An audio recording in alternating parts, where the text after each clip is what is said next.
We all know that water is precious to us. Well, without this magical liquid, we all would die. It is one of the prime elements that is responsible for life on earth. Now, you know that water has so many uses. We use water for drinking, for cooking, for bathing, washing, and several other purposes. But from where do we get this water every day? What are the sources of water? From where are we getting this water? Well, have you ever seen a picture of Earth from the space? Well, if you notice, the major part of it is blue. Now, this blue part on the Earth's surface, that is the blue portion, is the water bodies that is present on Earth. Now, 71% of the Earth's surface is covered with water bodies, and the rest 29% is the land. So, you know that there is so much of water available on the Earth's surface. Like sea and ocean water, you can see it on the Earth's surface. It is the largest source of water on the Earth. Now we also get water from these rivers and lakes. Now water in these rivers and lakes come from melting of snow or ice on the mountains. Now they melt and form these rivers and lakes. So these are also sources of water. Now rainwater. You know that we get water from rain as well, and it is the purest form of natural water because it occurs naturally.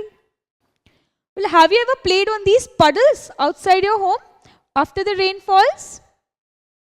Well, what happens that when rain falls, some part of the rainwater flows along the surface like this. It creates puddles along the surface of the earth, while the remaining part of the rainwater percolates in the nearby muddy areas.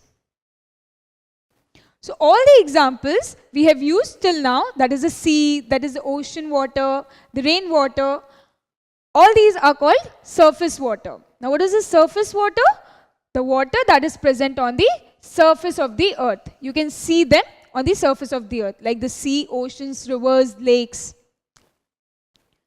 Now seawater contains a large amount of dissolved salts. Now, have you ever been to the beach?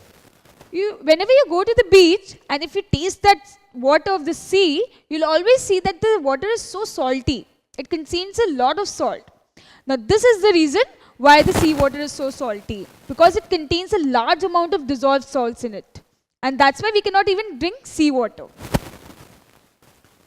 Now, even river and lake water, they contain impurities. Now, what kind of impurities these rivers and lakes have? They have like impurities like mud, clay, then sand. They even have germs in them and other suspended impurities as well.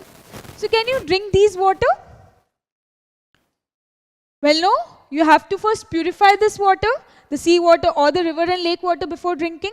But the use of these purifiers, they have begun just a quite few years back. From before that, how did the people get purified water? Did they drink the water without purifying? No, they also drank purified water. Let's see from where did they get it.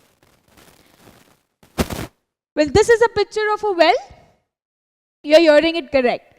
They used to get purified water from these wells. Now, you can see that these wells are majorly found in villages where people hardly use purifiers. Now, these wells provide purified water to them. Not only these wells, but these tube wells or hand pumps also provide water to them. Now, these tube wells fetch water from under the ground. Well, what did I say? Under the ground? Now, there's water under the ground as well. Yes. There's something called underground water. The water that is under the ground. Now, well, all that water cannot be present on the surface of the earth. Some water that we see is already on the surface of the earth, but some water also is there under the ground. Now, how does this water go under the ground? Let's see. When the rain falls, what happens? Some water percolates under the soil. Now, it passes through several layers of the soil like this. These layers allow the water to percolate. Now it reaches a point where these rocks, they are called impervious rocks, which do not let these water go beyond them, because they are very hard and do not have any pores. So they are called impervious rocks. While the layers which allow the water to flow through them are called pervious rocks or pervious layer. Now what happens? This water reaches the impervious rock. It cannot go beyond any further. So it starts collecting in this part. And the reservoir of water that gets collected in this part is called the underground water. So now you know how underground water occurs. So as you know that underground water is formed after passing through several layers of soil, so it is almost free from suspended impurities. It already gets purified while passing through the layers of the soil. So it gets freed from suspended impurities. So it more or less becomes purified. Now what happens sometimes, the groundwater exerts pressure and tries to come out through a crack on the earth's surface. So some water from the ground exerts pressure and comes out on the earth's surface through some cracks. Now this is called spring water. So what did we learn? Sources of water can be classified into surface water, which is present on the surface of the earth, like the sea water and ocean water, and underground water, which is used with the help of wells and tube wells.